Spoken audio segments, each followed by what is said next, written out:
Hey everyone, wanted to share some news. It's not great, it's bittersweet for sure, but I think it's best you hear it from me. 2022 will be my last year with McLaren. Just obviously we put in a lot of effort on both sides, but just hasn't worked. This was from the 24th of August 2022, at a time where myself and all the other Danny Rick stands were pretty concerned over the future of the Honey Badger. But we were left hopeful. There were still seats at Alpine, Alfa Romeo, Williams and Haas. That said, I don't know who would really want that last one. Yet now, at the end of a painfully long season for Ricciardo supporters, all of those seats are filled, with Daniel instead looking ahead to 2024 in an attempt to get back on the grid of the pinnacle of motorsport. And look, if you've been watching me for any length of time, you'll know I've been sucking off Daniel for years. No, sorry, even as a joke, that still sounds wrong. Fact is, I've defended the Aussie in 2022 and still stand by a lot of the claims I've made against McLaren. But when it comes to his decision to take a sabbatical, I genuinely think it's one of the most stupid things I've ever seen a driver do. Hey there guys, I'm Will, welcome to FP1, and allow me to explain.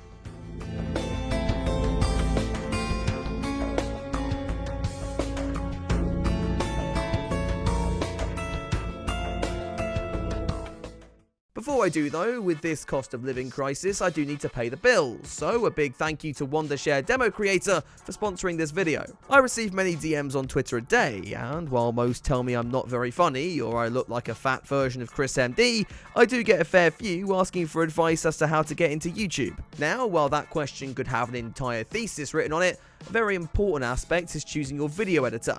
That's where Wondershare DemoCreator comes in. Their editing software is great for newcomers, as it quickly brings you up to speed with the features you'll need to be a successful creator. On top of that, you'll have access to a load of features not easily accessible on other platforms, such as a voice changer in the special effects store, along with the editor's biggest feature, the ability to present with your own virtual human. This provides a great way to connect with your audience without having to fork out a ton of money on camera and setup equipment, and will give your videos that professional look, helping you stand out amongst the crowd. And to make this even better, DemoCreator is completely free to try. Just use the link down in this video's description. So what are you waiting for? Head down there and try out DemoCreator today.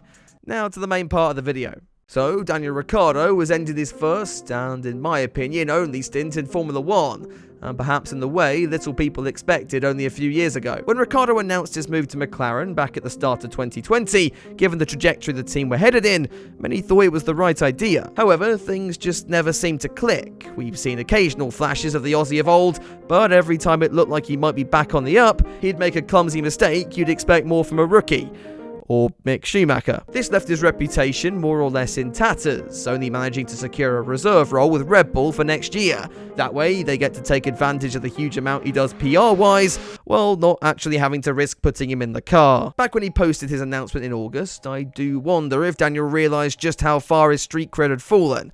The top teams were all booked up anyway, and in no real need for a driver in his 30s, while the only other mildly competitive seat at Alpine went nowhere as they were still salty about losing another driver to McLaren. Even though Ricciardo stated otherwise in interviews, I think he honestly went into this driver market a little overconfident, and I'm struggling to see why any of the other teams in the top half of the grid would change their minds in 2024. So that means, unless Williams somehow managed to build a monster next year, those top drives that Ricciardo's seeking are not going to be any more available in 12 months' time. That leaves us with the rear half of the field, and quite frankly, the options aren't as wide open as you might think. Alfa Romeo have Bottas and Zhou under contract, and if both continue to perform as they have been, I see no reason why that should change. Even if they do want to swap a driver out, they have the likes of Pourchaire waiting in the wings. The guy has practically been in their young driver academy since his mother shit him out in France somewhere, and would contribute far more to the team in the long run than Danny Rick ever could. You could argue that Audi may want to have a say, though they won't take over for another 3 seasons, and even then, you can see them turning towards someone like Mick Schumacher instead.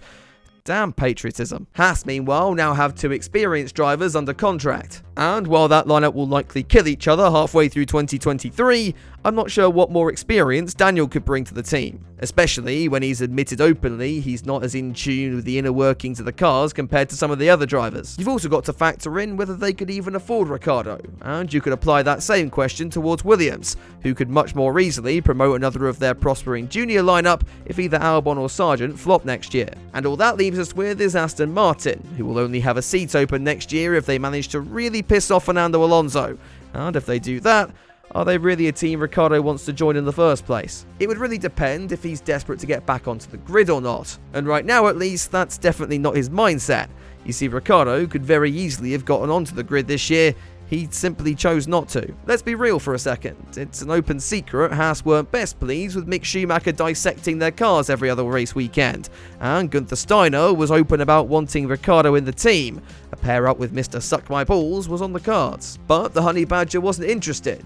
Now, yes, we are talking about Haas after all, though it brings us back to whether, given the fall in status Ricciardo's experienced over the last few years, could he really have done any better? No, I'm not an F1 driver. I'd like to think that's a bit obvious, but if I was Daniel Ricciardo, rather than take a sabbatical, this is what I would do. With no other realistic options higher up the grids, take a gamble on Haas. Yes, they may accidentally sign a sponsor who partakes in human trafficking or something, but at least you now have a spot where you can prove that it really was just the McLaren car, and not the man driving it to blame for the poor performances in 2022. With just a one-year deal and a far better opportunity to keep your name in the headlines, a potential opportunity higher up the grid for 2024 may well still present itself.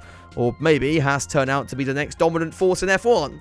First option's probably more likely, isn't it? Instead though, Ricciardo has at least 1 year on the sidelines with Red Bull, in a sport where things move along incredibly quickly, and a name even as popular as Danny Ric may just be lost in the wave of new talent emerging from the junior categories. So to put it simply, I genuinely believe the 2022 Abu Dhabi Grand Prix was Daniel Ricciardo's last race in Formula 1. Now, hello to everybody in 2 years' time about to prove me incredibly wrong. And look, I genuinely hope I'm wrong. And quite frankly, given the state of some of my predictions this year, it's very possible I will be. Though I fear I may be about to be right for once in 2022. Anyway, if you enjoyed the video and want to see more, I'd really appreciate it if you subscribe to the channel and dropped it a like as well. We're aiming for 60,000 subscribers by the end of the year, so if you haven't pressed that big red button yet, I'd be really grateful if you did. Don't forget to check out Wondershare's DemoCreator down in the description while you're at it. And a final thanks, of course, go to all of my patrons for supporting the videos. If you want to get involved in helping me and the channel, the links to everything, along with all my other socials, are down there as well. But for now, that's all from me. So I'll see you soon with another video, but until then, have a good one.